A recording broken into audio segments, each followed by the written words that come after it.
Hi guys, in today's video I'm going to show you how you can transfer Coin from Bitget to TonKeeper. So the first step you need to do is to open TonKeeper.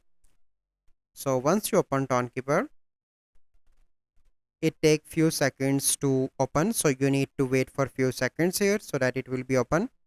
And once you are here you can see receive. So click on that and copy that.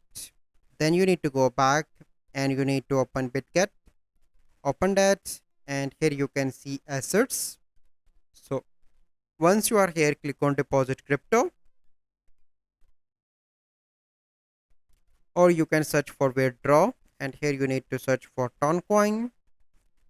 Okay, so I need to verify the identity, so I will do that later. So once my identity is verified, I need to select the network, paste that code here, and once I add a code, I need to click on withdraw, and then the Toncoin will be transferred from Bitget to TonKeeper. So this is the process that you need to follow. So I hope you find this video helpful. If you find this video helpful, must like this video, subscribe to our YouTube channel for future videos. We'll see you in the next video. Thank you. Have a good day.